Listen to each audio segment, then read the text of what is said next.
Halo,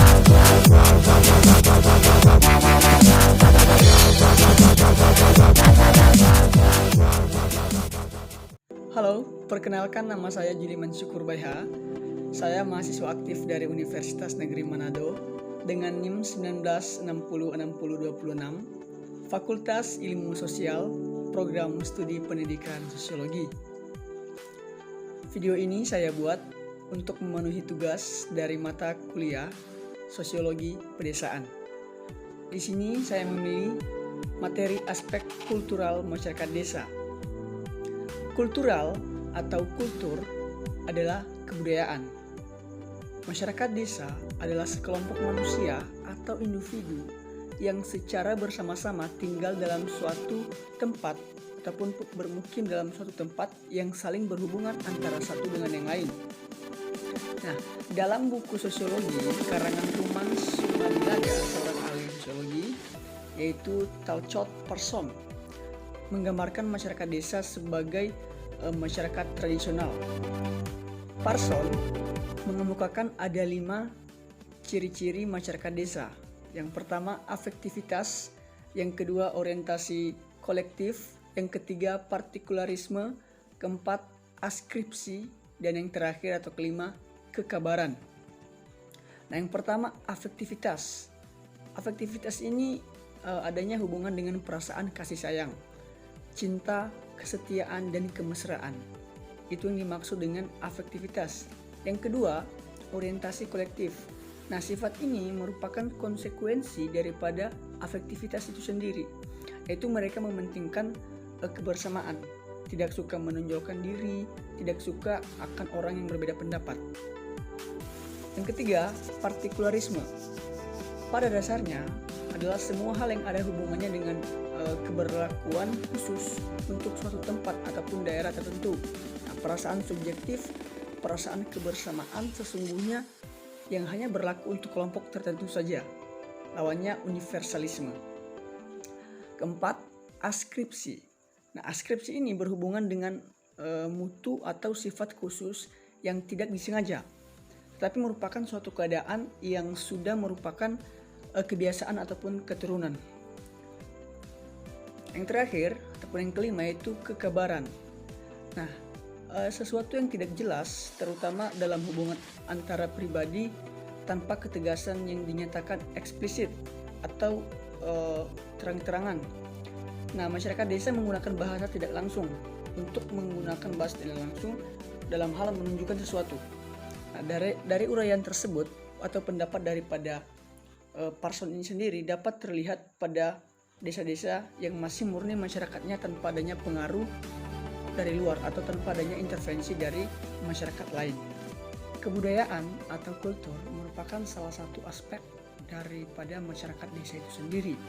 Nah, tentu objek kajian daripada sosiologi merupakan masyarakat, dan masyarakat itu tidak dapat dilepaskan dari kebudayaan itu sendiri. Menurut Silo Somarjan, kebudayaan merupakan semua hasil karya masyarakat. Jadi, dapat disimpulkan bahwa kebudayaan merupakan suatu yang berwujud berupa alat dan berbagai teknologi untuk keperluan manusia. Nah, baik berupa tata nilai dan juga berbagai aturan tertib sosial yang berlangsung yang bertujuan untuk menjaga kelangsungan sistem, baik sistem ekonomi, sistem sosial, dan juga berbagai sisi kehidupan lainnya. Nah, kebudayaan itu sendiri memiliki 7 unsur. Ini menurut Koijaraningrat. Yang pertama, sistem kepercayaan. Yang kedua, sistem organisasi kemasyarakatan. Yang ketiga, sistem pengetahuan. Yang keempat, bahasa. Kelima, kesenian. 6, sistem mata pencaharian hidup. Dan yang terakhir, sistem teknologi. Nah, gambaran umum bentuk diferensiasi masyarakat petani terbagi menjadi 2. Yang pertama, petani bersahaja. Yang kedua, petani modern. Petani bersahaja artinya petani yang masih sederhana, yang dimana tingkat pengetahuannya masih relatif rendah dan juga teknologi yang digunakan masih bersifat tradisional. Sedangkan petani modern yaitu petani yang tingkat pengetahuannya sudah lebih maju atau sudah mulai maju, dan juga mereka lebih condong ke dunia bisnis dalam hal dengan tujuan untuk mencari keuntungan sebesar-besarnya. Sesuai dengan sumber yang saya dapati, ada 9 ciri-ciri kebudayaan tradisional. Yang pertama, pengembangan adaptasi yang kuat terhadap lingkungan alam. Yang kedua, rendahnya tingkat inovasi masyarakat karena adaptasi pasif terhadap alam. Ya betul bahwa tingkat inovasi daripada masyarakat desa itu sangatlah rendah karena mereka itu beradaptasi pasif terhadap lingkungan alam. Yang ketiga, faktor alam juga mempengaruhi kepribadian masyarakat. Keempat, pola kebiasaan hidup yang lamban. Nah, ini disebabkan oleh pengaruh irama alam yang tetap dan lamban. Kelima, tebalnya kepercayaan terhadap tahyul.